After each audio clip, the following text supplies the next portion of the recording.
सद्गुरु श्री ब्रह्म चैतन्य महाराज गोंदवलेकर।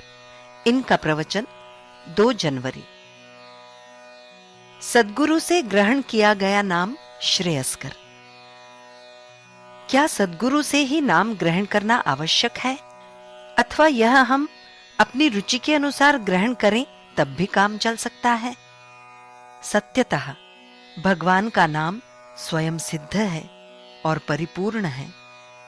ऐसा नहीं है कि उसे कहीं से पूर्णता प्राप्त करनी पड़ती हो। सद्गुरु से ग्रहण किया गया नाम और हमारी अपनी रुचि से ग्रहण किया गया नाम, दोनों में कोई फर्क नहीं पड़ता। फिर भी सद्गुरु के द्वारा ग्रहण किए नाम की विशेषता होती है। विशेषता यह है कि सद्गुरु से ग्रहण किए गए नाम के साथ उनकी सत्ता होती है, और जब हम नाम जपते हैं तो सद्गुरु की हमें बड़ी सहायता होती है। उनकी सहायता से हम नाम जप रहे हैं, यह धारणा मन में होने के कारण मैं स्वयं नाम जप रहा हूं, ऐसा अहंकार निर्माण ही नहीं हो पाता।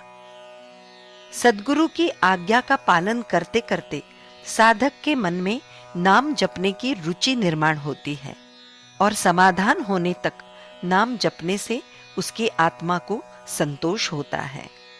इसीलिए सद्गुरु से नाम ग्रहण करना आवश्यक है। लेकिन जब तक सद्गुरु से भेंट ही नहीं होती, तब तक अपनी ओर से नाम स्मरण करते रहना आवश्यक है, क्योंकि नाम स्मरण ही अंत में सद्गुरु से हमारी भेंट करा देता है। वास्तविकता तो यह है कि संतों से भेंट होना कठिन होता है। फिर भी मान लो कि भेंट हुई तो उस पर विश्वास रखना उससे भी मुश्किल होता है।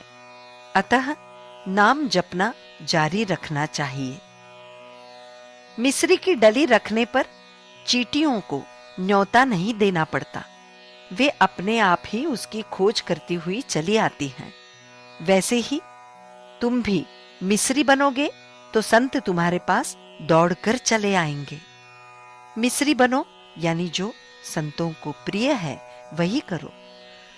संतों को क्या प्रिय है? भगवान का अनुसंधान और अखंड नाम स्मरण के अलावा संतों को और कुछ भी प्रिय नहीं है। अतः तुम अपने हृदय में अखंड नाम स्मरण की ज्योति जगाए रखो, तब सद्गुरु तुम्हें खोजते आएंगे और तुम पर कृपा का वर्षाव करेंगे। इस प्रकार सद्गुरु से नाम ग्रहण करने पर किसी को ऐसा लगेगा कि इसके पहले भी तो हम राम नाम जपते थे, सद्गुरु ने भी हमें वही बताया है, तब इसमें क्या फर्क पड़ गया? पर इसी में विशेषता है, क्योंकि इसमें मैं करता हूं का अहंकार छोड़ना पड़ता है। सद्गुरु से नाम ग्रहण करने पर मैं ही करता धरता हूं के अहंकार की गुंजाइश की भावना पनप नहीं पाती है। जैसे नमक का एक कण खीर को बिगाड़ देता है, वैसे ही अहंकार पूरी साधना को मिट्टी में मिला देता है। अतः अहंकार का पूर्ण त्याग बहुत ही महत्व रखता है। भगवान का नाम ही औषध है, भगवत प्राप्ति उसका फल है। जितना कहा गया है उतना ही करना, अधिक न करना उसका अनुपान है।